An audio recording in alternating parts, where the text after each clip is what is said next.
Hey guys, once again, I want to review the online portion now of your test. So, once again, a couple of you may have seen scores that you're like, oh man, I wasn't expecting that.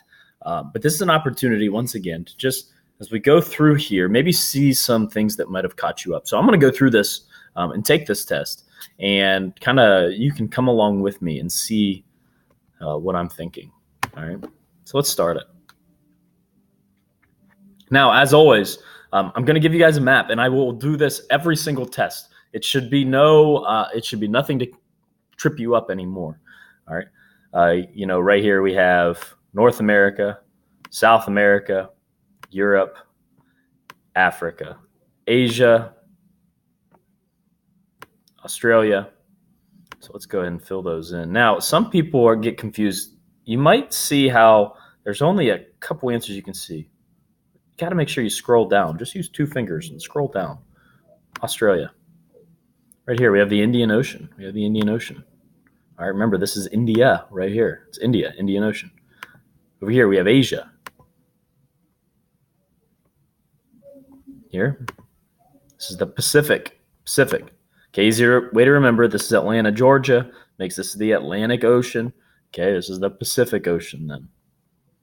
I'm looking for those four. All right, let's move on to the next question.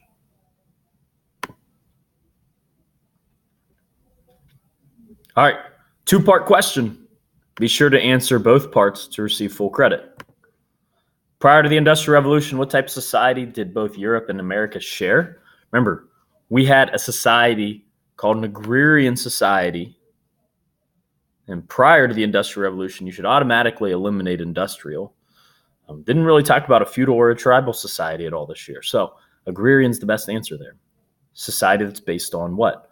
Farming, agrarian farming. Let's keep going.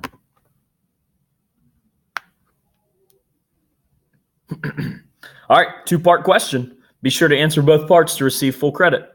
All right, you got to see that. All right, so you see the Declaration. Now we've had this question in the past. These are all review questions to start.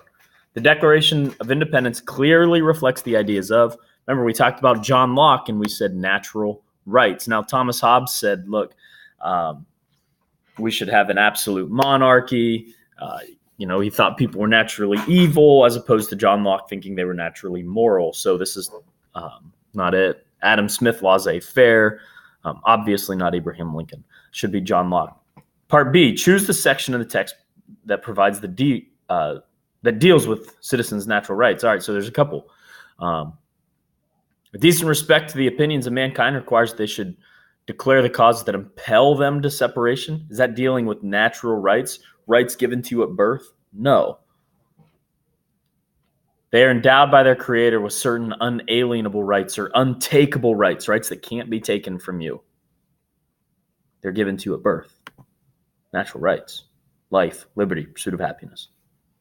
Alter and abolish it, the next one, that deals if a government tries to take away your natural rights, you can overthrow. All right, let's keep going. We got a lot to get through.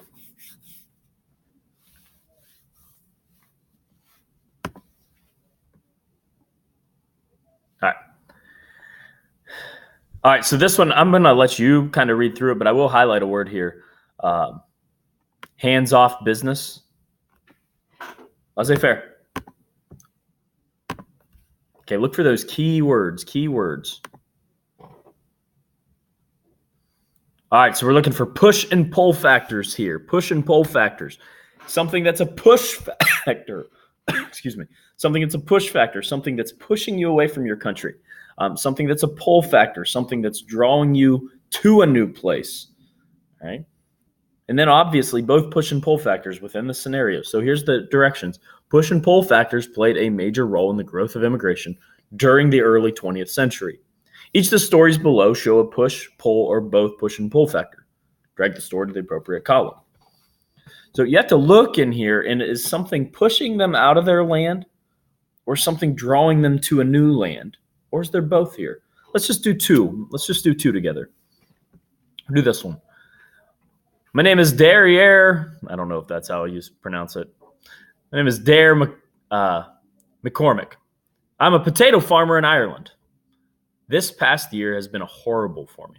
Almost all my potatoes were lost to a disease, which made them turn black and rotten. So, feels like he's being pushed out of his country. There's disease. My family will have to leave Ireland to find a place where I can feed my family. Is he really being pulled to a new place? Does it say there's this place that I think is attractive? No. He's feeling pushed. It's a push factor. He can't feed his family. Let's do one more. My name is Yo Nakamura, and I am from Japan. I came to the United States because I heard that there were good jobs picking pineapples on plantations in Hawaii. Hey, is he being pushed out? Not necessarily. We might be able to imply that there's not as good of jobs, but maybe there are good jobs, but he wanted this one. So what it says based on the story is that he's feeling pulled to Hawaii. Now, you can read through the rest of those and determine push or pull or both.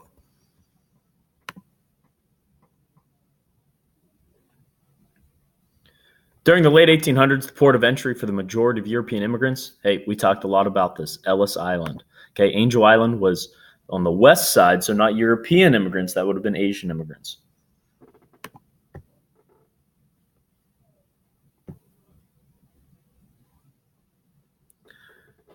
What was a major result of both immigration and the increased productivity of factory jobs? All right, so because immigration happened, what's going to be a result? Because of industrialization or an increased productivity of factory jobs, what's going to be a result? Let's look. The rapid expansion of urban areas, cities are growing. Urban, relating to or characteristic of a city or town. Okay. Cities grew because immigrants came in. Cities grew because factory jobs. Okay. High wages, not necessarily. Overpopulation in the South. No, people, the Great Migration, moving from the South to the North. Mechanization of agriculture, that did happen because of industrialization and new technologies, but not necessarily because of immigration. Cities grew. Let's keep going here. Post-Reconstruction. So, we talked about after the Civil War, Reconstruction happened. After Reconstruction, segregation became legal in the South as a result of Ku Klux Klan going down. No, it was on the rise. Carpetbaggers and scallywags. No, we didn't even talk about that. Jim Crow laws. Yes, Jim Crow laws allowed segregation to be legal. Let's keep going here. How are many African Americans in the South affected by Jim Crow? Did Jim Crow give and guarantee people equality? Not social equality. Think about separate but equal. Remember the day we rode the bikes? Okay. They weren't the same socially. Sure, they might have been equal in the court of law, but they weren't the same socially. They helped African Americans become farm owners. They placed restrictions on the rights of African Americans. Hey, voting rights. Is that a restriction? Remember we talked about those? If you want to recall different seats that they looked at or different water fountains that they had, those were all restrictions. Jim Crow laws, restrictions. Plessy versus Ferguson. Supreme Court declared segregation unconstitutional. Established separate but equal. Separate but equal. Day we rode the bikes. Okay, Plessy v. Ferguson, separate but equal. Public school districts to upgrade schools? No. Universities to enroll more women? No. What sport became the most popular? Babe Ruth.